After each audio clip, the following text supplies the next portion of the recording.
व्यंजन संधि। व्यंजन संधि वह संधि जिसमें दोनों वर्णों में से कम एक वर्ण व्यंजन होना चाहिए, तो उसको हम व्यंजन संधि कहते हैं। व्यंजन संधि के हम 10 नियम पढ़ेंगे। पहला नियम है सचुत्व का नियम। तो सचुत्व के नियम में ये है कि यह सैसलेट का वर्ग और सह षटकोण के वर्गों में वर्ग बदले जाते हैं, क्रम वो के वही रहता है। और जो पहला वर्ण होता है, पहले शब्द का वर्ण ही अपना वर्ग बदलता है दूसरे शब्द के वर्ण के अनुसार। इसका उदाहरण है, और ये दोनों ही वर्गों में होता है। चाहे से का वर्ग अगर पहले आ जाता है तो से का वर्ग दूसरे सहसलगम के वर्ग के अनुसार अपना वर्ग बदल लेता है। यानी जो पहला वर्ण है वही अपना वर्ग बदलेगा, लेकिन क्रम वो का वही रहेगा। उदाहरण है रामस सेते। तो रामस में जो पहला वर्ण है सहसलेट वाला, तो सहसलेट वाला अपना वर्ग बदल लेगा दूसरे शब्द के वर्ण के अनुसार। तो दूसरे शब्द का वर्ण है सहसलगम, तो यह भी तो सहसलेट भी सहसलगम में परिवर्तित हो जाता है। अब चलते अगली संधि है सटुत्व संधि। तो सटुत्व संधि में सहसलेट का वर्ग और सह षटकोण के वर्ग के बीच वर्ग बदला जाता है, क्रम वो के वही रहता है। इसमें वही नियम है, अगर पहले सहसलेट का वर्ग है तो सहसलेट का वर्ण ही अपना वर्ग बदलेगा, और यदि पहले सह षटकोण का वर्ग आ जाता है तो सह षटकोण का वर्ग ही अपने वर्ण को बदलेगा दूसरे शब्द के वर्ण के अनुसार। तो दूसरे शब्द के वर्ण में सहसलेट होगा इस तरह से। तो दोनों ही आगे पीछे हो सकते हैं। तो इसका उदाहरण है तत् प्लस टीका। तो जो तत् में जो तय है वो तय टमाटर के वर्ग के अनुसार अपना तय है, वो तय के वर्ग के अनुसार अपना वर्ग बदल लेता, लेकिन क्रम वही रखता है। तो जो तय है वो पहले नंबर का है, तो पहले नंबर पर ही रहेगा। दूसरे वर्ण में तय है तो तय का तो तय में परिवर्तित हो जाता है, तो तट टीका हो जाएगा। अब है जसत्व संधि। तो जसत्व संधि का नियम ये है कि इसका जो पहला वर्ण है वो कोई भी हो सकता है, लेकिन जो दूसरा वर्ण है वो तीसरे नंबर से शुरू होता है। तीसरा, चौथा, पांचवा कोई सा भी स्वर हो सकता है, और ये वैरेले होते हैं। तो ऐसी स्थिति में पहले शब्द का वर्ण अपने ही वर्ग के तीसरे वर्ण में परिवर्तित हो जाता है, जस हो जाता है। इसमें यह वर्ग नहीं बदलता, अपना क्रम बदल लेता है। इसके उदाहरण है बाक प्लस ईस। तो बाक जो है अपना क्रम बदलेगा, वर्ग नहीं बदलेगा। तो कै का तीसरे नंबर कौन सा होता है? कै खे गे, तो गे हो जाएगा। तो बागीस हो जाएगा, बागीस। तो यहाँ लिखने में थोड़ी मिस्टेक, तो हमने इसको सही कर दिया, ये कर दिया बागीस, यह का मतलब बढ़ा। फिर अगली संधि की तरफ चलते हैं हम, पूर्व सवर्ण संधि। तो पूर्व सवर्ण संधि का एक नियम ये है कि यहाँ जो दूसरा वर्ण है वो है हल्का होगा, और है हल्का होने की वजह से क्या होता है, जो पहला वर्ण है, पहला वर्ण अपना जस कर लेता है, जसत्व कर लेता है। तो जसत्व का नियम ये है कि वह अपने तीसरे नंबर के वर्ण में परिवर्तित हो जाता है, अपने ही वर्ग के में।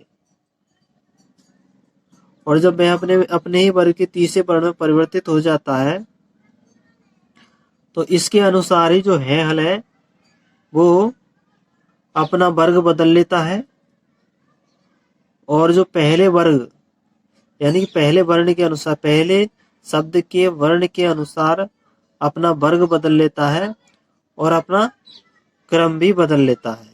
यानी है हल है वो अपना वर्ग भी बदलता है और क्रम भी बदल लेता है, यानी चौथा वर्ण में परिवर्तित हो जाता है।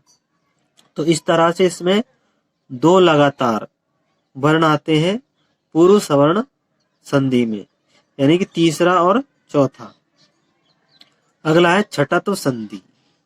छठत्व संधि में इसमें 3 प्लस होते हैं, यानी जो पहला वर्ण है उसमें उसका सचत्व हो जाता है, अर्थात वह अपना वर्ग बदल लेता है लेकिन क्रम नहीं बदलता। और जो दूसरा शब्द होता है उसमें 2 वर्ण होते हैं लेकिन शेष सलगम वाला निश्चित रूप से होता है। और शेष सलगम के बाद में अट यानी कि ये वे रे है और स्वर होते हैं। अगर ये वे रे और स्वर हुए तो शेष सलगम 6 छाता में परिवर्तित हो जाता है, और जो पहला वर्ण है वो तो अपना वर्ग बदल लेता है यानी सचत्व कर लेता है, लेकिन क्रम वही रहता है। और जो 6 के अनुसार यानी अपना जैसे इसका उदाहरण है तत्शिव। तो तत्शिव में शेषलगम है, पीछे स्वर आ रहा है शेषलगम में ई, तो इस वजह से क्या है, तो जो तत् है तय है वो शेषलगम के अनुसार अपना वर्ग बदल लेता है, क्रम वही रखेगा क्योंकि सचत्व हुआ है इसमें। तो तय का शेषलगम चे होता, चे में परिवर्तित होते हैं, और जो शेषलगम है वो 6 छाता में परिवर्तित हो जाता है। तो इसका हो जाएगा तच्च छिप हो जाएगा। अब आगे चलते हैं हम चरत्व संधि की ओर। चरत्व संधि, तो चरत्व संधि में ये होता है कि इसकी जो दूसरा वर्ण होता है वो पहला दूसरा होगा या फिर तीनों से सलेट होंगे, और जो पहला वर्ण है वो किसी वर्ग का कोई सा वर्ण होता है 5वें वर्ण को छोड़ करके। तो ऐसी स्थिति में पहला वर्ण अपने ही वर्ग के प्रथम वर्ण में परिवर्तित हो जाता है। तो इसके उदाहरण है सद प्लस कार, तो इसका हो जाएगा सत्कार। उद प्लस पन तो उत्पन्न, अर्थात इसमें भी क्या होता है कि लगातार ही 2 वर्ण मिलेंगे चरत्व संधि में भी, यानी पहला और दूसरा, और पहला और दूसरा मिलेंगे इसमें चरत में। फिर अब हम चलते हैं अनुनासिक संधि। तो जो अनुनासिक संधि है इसमें दूसरा वर्ण है वो पांचवा वर्ण होता है, दूसरे शब्द का वर्ण 5वां वर्ण होता है। इस कारण यह पहले शब्द का कोई सा भी वर्ण हो वह पंचम वर्ण में परिवर्तित हो जाता है, 5वें वर्ण में परिवर्तित हो जाता है। अर्थात अनुनासिक संधि में दोनों ही वर्ण कैसे होते हैं, पंचम वर्ण के होते हैं, और वर्ग नहीं बदलता इसमें। फिर परसवर्ण संधि। परसवर्ण संधि में इसमें प्रथम शब्द में अनुस्वार होता है, और यह अनुस्वार दूसरे शब्द के व्यंजन के अनुसार पंचम वर्ण में परिवर्तित हो जाता है। इस कारण इसको परसवर्ण कहते हैं, यानी दूसरे के अनुसार अपने आप को 5वें वर्ण में परिवर्तित कर लेता है। इसमें वर्ग भी बदल जाता है और क्रम तो अनुस्वार का 5वां ही जाता है। फिर है अनुस्वार संधि। तो अनुस्वार में क्या होता है कि जो प्रथम वर्ण है वो में होता है हमेशा, में जो है वो अनुस्वार में परिवर्तित हो जाता है। तोरली संधि, तोरली संधि में दूसरा वर्ण लय होता है, हमेशा लय ही होगा, और इस कारण जो पहला वर्ण है वो लय में ही परिवर्तित हो जाता है, डबल लय आ जाते हैं तोरली संधि में। अब हम इन चारों जो संधि है इनके उदाहरण भी आपको बता देते हैं। अनुनासिक संधि के उदाहरण, अनुनासिक संधि के उदाहरण जैसे सदमार्ग, तो सदमार्ग है तो यह दूसरे शब्द में अंतिम वर्ण आ रहा, पांचवा वर्ण आ रहा है, तो जो दे है वो भी पांचवें वर्ग में परिवर्तित हो जाता है, अपने ही वर्ग के पांचवें वर्ण में परिवर्तित हो जाता है। सन्मार्ग, तो कहते सन्मार्ग। दिक नाग, तो ये दिन नाग में परिवर्तित हो जाएगा। फिर है परसवर्ण संधि, परसवर्ण संधि से, परसवर्ण संधि में अनुस्वार होता है, तो अनुस्वार तो अंग प्लस कित, तो ये हो जाएगा अंकित। यानी कि इसका जो पंचम वर्ण परिवर्तित होता है या दूसरे शब्द के वर्ण के अनुसार होता है। कुंचित, तो च के अनुसार अनुस्वार का परिवर्तन हो जाता है, तो च छ जैसे न में परिवर्तित हो जाता कुंचित। अब हम चलते हैं अनुस्वार की संधि की ओर। तो अनुस्वार संधि में हमेशा में आता है प्रथम वर्ण में, और जो में है वो अनुस्वार में परिवर्तित हो जाता है। हरिम बंदे, तो हरिम बंदे हो जाएगा।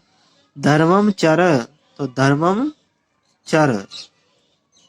तोरली संधि में हमेशा दूसरे शब्द में लय लट्टू आता है, तो इस कारण जो पहले शब्द का वर्ण है वो भी लय में परिवर्तित हो जाता है। तो तद प्लस लीन, तो तल्लीन, तत् प्लस लय, तो तल्लय। साथियों ये हमारे व्यंजन संधि के 10 के 10 प्रकार पूरे हुए। वीडियो को लाइक करना और चैनल को सब्सक्राइब कर देना। Thank you.